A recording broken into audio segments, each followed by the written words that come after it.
You're not too bad. Come over, baby. Hi, good morning. It's morning. Welcome back to our channel. It's recording, baby. Yes. Welcome back to our channel, because we both have a YouTube channel. I have mine, it's Edify Rush, and Kevon's is Kevon Mclean.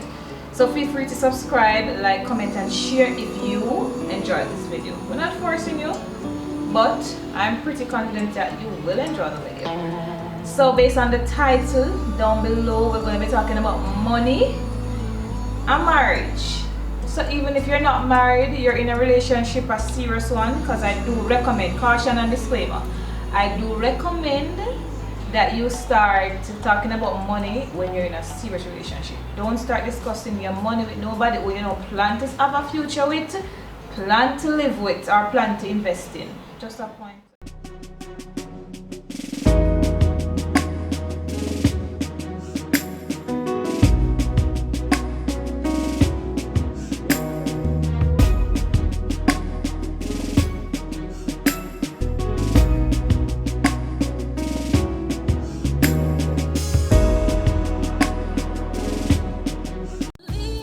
I don't think I'm just saying much because you have this video covered. I think I'm just here for moral support. It should sound good and have it that host it well. Yeah, so we want to talk about money. In my recent video I did share it as one of the things that should be considered whenever you are thinking about getting married. You must talk about money, and our journey is not unique. Everyone goes through money challenges and everyone goes through money issues. And money do play a part in everyone's life. So we want to share our journey.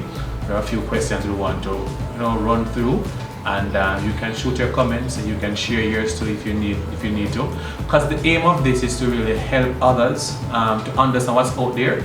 It's not to follow a life as if our life is a map that everyone should go this way, because we are all different and unique in our own way, and each partner and each person, each marriage is unique in its own way. But money is a common factor. So we want to ensure that you don't take this as a gospel that it must go this way. We're not saying that, alright? Putting that out there now for those some person would think we might be saying that. We just want to share our journey with you, and maybe some nuggets, some little remnants on the conversation will help you help your relationship as it relates to money. Beautiful. And must I add to what he's saying, it's a culture for us not to talk about money. We're shy, we're ashamed. But we're trying to break that culture. We have a ton of generational curses.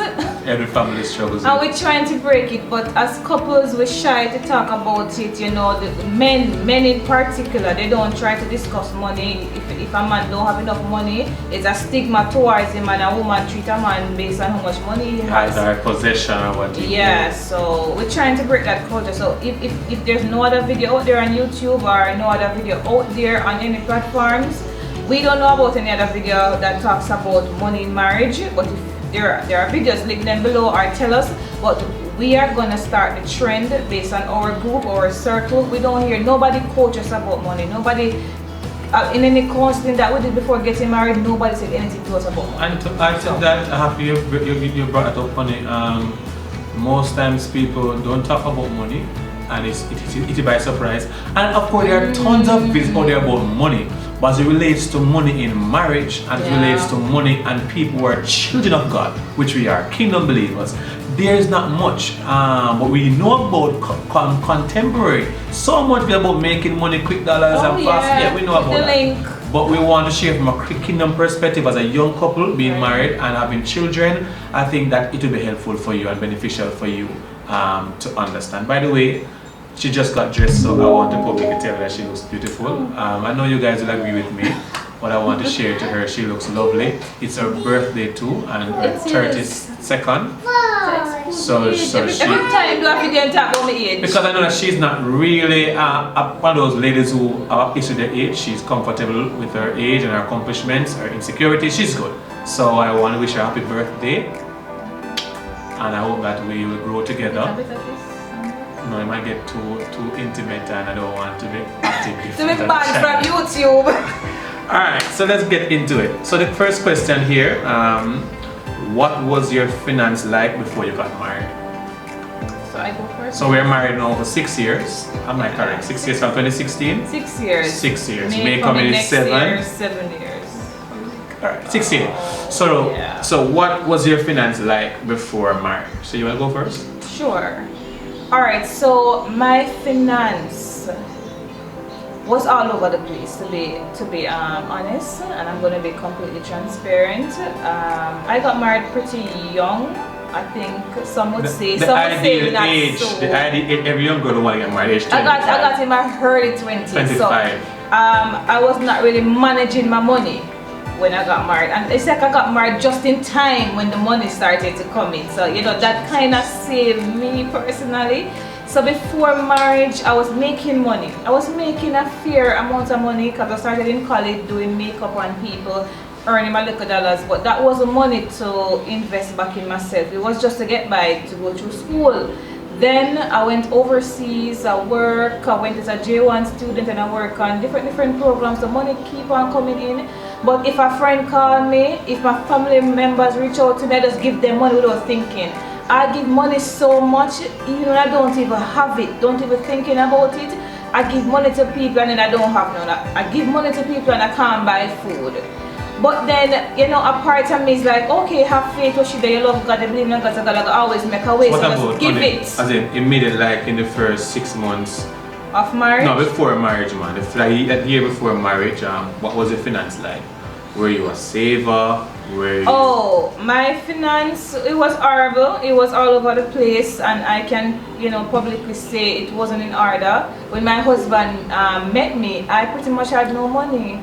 I was living from paycheck to paycheck, and I'm a trained teacher in Jamaica. So how is it that a young girl have no kids, a good job, and I also hustle on the side with my skills, and I had no savings, none. So when money come, me give John Brown, me give Mary, and me done, and me buy something for myself, and me gone back to an empty account, and then me wait on the 25th again to re-up. So me empty and re-up, empty. So it was no sense of security, no sense of safety. Harris? For me, what was my finance like before getting married? I've always been a tickler for money. I've always had an interest in money, wanted to know money. Some who know me will say that I'm a miser, which I'm not. It's just that I'm very cautious in spending money. I'm a very kind person for those who know me. But you know, people, when you're cautious and you think about what you do, people say you're a miser. So that's the case for like relatives and so forth. But I'm not. I'm a very kind person. So I've always had savings, always saving, so everyone could call on me. All of me not working. Totally opposite. Total opposite. No savings. Savings. So when I got married, up until marriage, I became a guidance counselor, and so I met my wife at the same school. I never had to touch my paycheck because I was earning from my skill sets. So we came together with that. So she was not for sale. I met her, not saving. I don't want to share those stories about her, but she was just that person who would spend, and if anybody call her, she just pour it out. She's a very kind person. So no wonder why we are similar but yet different. I'm kind too. She's kind. We're very generous. We like to help people. We're both similar. But another video we talk about, you know, attraction and how to attract each other. But that was my finance. The thing that you always are saying at the house. You attract what you love. You attract what you are, or the lot there. They're off. Yes. So one other time we'll go into that. Yeah, we'll go into that in another video. But that was the finance life before. So when we became married, now we're gonna move to that question now. All right. But that was it. I was a saver, cautious about spending money. She was a freelance spender. That sound good? Yes, sound freelance spender. Yeah, right. You give me a title. Freelance spender. Alright. So the next question, how were things when you got married financially? One good, one bad if you can. So how were things financially? Or was things financially when we got married? Which I advise any couple, once you're going to get married to somebody, ensure that one is working, ideally both of you are working. And if it happens that nobody's working immediately, I'm not saying you can't get married. You want to marry somebody who's ambitious, somebody who's a hard worker. And that's hard to know if that person is an hard worker because you met them not working. You're married not working. So I would never advise it, but it can happen because some people may, at the point of being together, getting married, things happen and they're unable to work. However, they are ambitious, they have goals, they are very realistic, and that is what I'm trying to say. So for us, we were both in an occupation, we were both in a career. So what we did was just to get right into it. We started to I started to share my strengths. She started to share her strengths. We were pretty much self-aware. So I saw her weaknesses, she saw my strengths, without us communicating, because we were spending quality time together. So our finances now, we just put it together, money from the ministry. I came in right in time to help her get a nice place rented, have deposits available and so forth. So we were okay financially. How about you?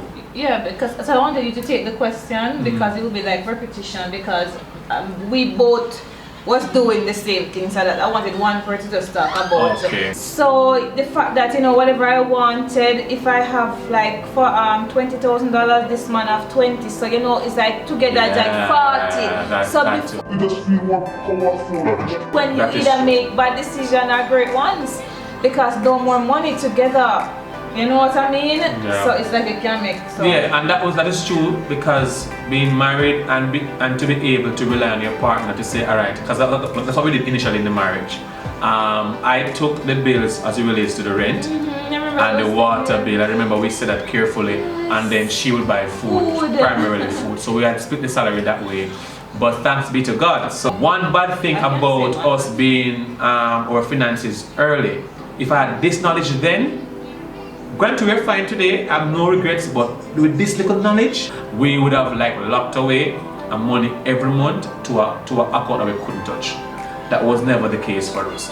We never had any guidance, and we enter marriage with a lot of responsibilities. We want the child early, and that's the reason why we never had a big wedding. We had a wedding like, all we had was the ring going on the finger and the person pronouncing us married, which we wanted that. And I would advise anybody, if you're going, well, another video we talk about that, but if you're going to get married, you have to be very careful, because it's not about the day, but it's the days to come. I have a video coming out, very short talk about that. So we're happy that we took that route. However, if we had saved some money, like locked away in our accounts, like a 10,000 each, until like today, like we want to make some big moves now, if we had that, we could have simply run to an account, but we never had that. But grant you, we made some great steps, God guiding us. So yes, that one bad, I won't say it's bad, but if I had the knowledge, no. Advise any couple who listen to this video, if you happen to get married, try to lock away, even if it's meager, so to speak, very small, because it's going to come in an insurance. Which we had to do because we started having children very early. We wanted children, kids early. We're at stake. If we were to die, we want to ensure there's something there that they could get to live from, right? But no, where we're at now, we don't so much believe in insurance, to be honest with you. So before you go to the next question, like one devastating financial decision that I made, and it's devastating because it devastated me, but I found good in it. So I learned from it and all of that. So what's that? I'm curious to hear. You're curious? Yeah. Oh, come on. You don't really know. I jump into that you know, I know. That number 4, right? You're supposed to be. Share one devastating. Oh, number 3. So you got the number 3 question then? Alright, oh, good. So number 3. No, I wasn't. Oh, number 2. Yeah, but go to number 3. Oh, so share one devastating financial situation or time you both found yourself in. So she's taking that question. Yes, so I'm going to jump at number 3 because it, you know. So nobody on social media knows, only my close family members and my husband, of course. So there was a point in my life when a ton of money came into my life. A ton of money that I wasn't even used to be honest with you. It was a lot at once. You know, teachers can relate when you just get employed by a job. You either pre-trained teacher, well, a degree teacher, but you get pre-trained money because your degree not get, you know, start out by ministry. It's a long story. We never get to that. Yeah. So when everything, what they do is pay. What they do is to pay you all the money they owe you. Yeah. Anyway. Yeah. So what happened to me that a ton of money was coming in and I had no idea what to do with the money, and we never get married. We weren't even dating. I think afterward we start date, but no man, we were dating. Yeah, when I met you getting the first money, we were it met me a rich. We were engaged. It met me a money right girl. At the time. It made me kind of look of money, but me have it, but let me not have it. So anyways, me kind of overwhelmed with the amount of money coming in. So what I did was start think about my passion, which is makeup and beauty. And I said, alright, then I link one of my friends to give me some advice on what to do. And I tell her my passion and my dream, and then I went ahead and rented this expensive space, expensive area. It's an expensive space, it's big, and she teamed up with me. I said to buy furniture for the place because I said I go after this makeup luxury dream. I had no advisor, no planner, no course on how to spend money on outfit and invest in the beauty industry. And it's like all my dreams at that point went crumbling down. The money was, to be honest, it was wasted to an extent, because I still have stuff from it. I still have products and materials and furniture from the investment, but I feel like I could have done so much in my career beauty wise if I had got knowledge about money and how to invest. Luckily my husband was there, at the end part of it, at the end part of the money, so I could invest back into my husband and also into myself, because money is still left. And we had shared the money. We had shared the money wisely. I could stop what I was doing to save more money. Yeah. So that was devastating. That's a good thing about having a partner too. Well, a partner where that's functional. Level-headed. Because some partner does not function, just dormant. So even though she was on that dream that she always wanted.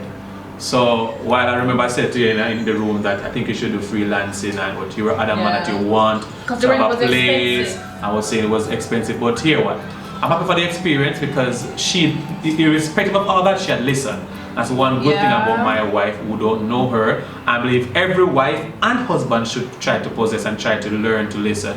She had listened, so even though she had invested in that, at the same time I said to her we wanted to invest in something else, given that something can change up or might happen. And of course we invested in a taxi. It ended up working out for a year and a half. Alright, so for me one of the most devastating experience financial that we have ever had is when we built our house. I mean, we went to like shipwreck, no money, $1,000 gas, not $1,000, $300 gas, $200 gas. I'm talking about like 2080, the year 2080. I mean, it was devastating. We had to send away our daughter to Rusheda's mom so she could look after her. Sometimes I was so frustrated and stressed, I would stop in the middle of the road. She and I would have some hard arguments and dispute. But because I couldn't get something I wanted to get because we were putting things in place to build our house and we got robbed and the list goes on. So that was a crucial and the most devastating experience so far. There have been others, but that's the most, come to mind, the most crucial one as this is financing. What's your finance status now, or what's it like now? Tell me how much money you have now. Well, that's not the case. We are way better off than we were before. Still not the place that still not at the place where we want to be. I guess that's for everybody, right? But we are a little better off now, where we can at least buy gas, buy grocery. The kids are going to school, trying to work on a new goal. Right. Of course, we're still owing some things, owing a few loans same way, because you have to swap some of them, delay some of them to get certain things done. So yes, but we're not at exactly where we want to be, but financially I believe we're way better. We're starting the college fund, we're at deposit now, we're not paying for about 6 or 7 months now. But it's just a reality, of what marriage is. And for those who think that it's all dandy, I'm here to always, we want to expand and buy another house, so we can have a stable income coming in monthly. It's hard to deal with people and tenants and everything, but it's a worthwhile journey. So we want to buy another house in the future very soon, so that can allow us now to stop doing 9 to 5, at least one of us for sure. If both of us, great. 2 we want to make like this more regular, so we can go on trips, new content, new places, different countries. Acknowledge that, because marriage is hard. It's hard, financing, intimacy, children wise. So everything is hard. Yeah, we're good though. And just to add and support what he's saying, we're at a mature place. Mature. I can just say that. It just feel like, I'm not gonna say I know everything about money, I have it figured out, I know if I plan and budget every single no to the T. I know the book was say it, and they're gonna tell you if you go click and no. we are at a mature place, and we're grateful to God for that. We are learning how to live together, learning how to spend money, learning how to support each other financially, not to be judgmental. You know what I mean? Learn to sacrifice. And sacrifice. On ourselves, because we sacrifice everything else and everybody else. We just be mature. So we are getting there. But we are not bougie. No, we're not. We're just trying. What are some of your financial goals in the next 5 years? So we want to broaden our business. We want to well, for those who don't know, we're into real estate, so we have a house, so we do business. So thirdly, we want to be helping people, coaching people on the journey too, so they can make smart decisions and hard decisions too. So those are some of the smart and 5-year goal plan that we have. Beautiful. So quick close off / recommendations for all those newlyweds and even those persons who have been married for years. I really do recommend you guys investing your money in something, whether it be a person, a thing, yourself. Do it. Don't sit on your money and expect it to work for you, because money is better utilized when it's used or invested. Yeah. Right, so this is what we're leaving with you today. Invest in something or someone or yourself. Money management is key. It saves relationship. You might ignore it in your relationship, but it's going to come up and it can cause a problem in your relationship. But we don't want that. We want long life. We want prosperity. We want beautiful marriages to flourish and all that good stuff. So, guys, this is the video. Please enjoy yourself. Be blessed. Be motivated. Be inspired. Subscribe to our channels. Yeah, thanks for having us and blessings. See you more again. Videos, of course. You want to see us together? Comment if you want to see us do more videos together. Yeah, comment, because I hate to do videos by myself, but it's more fun with somebody. Alright, take care.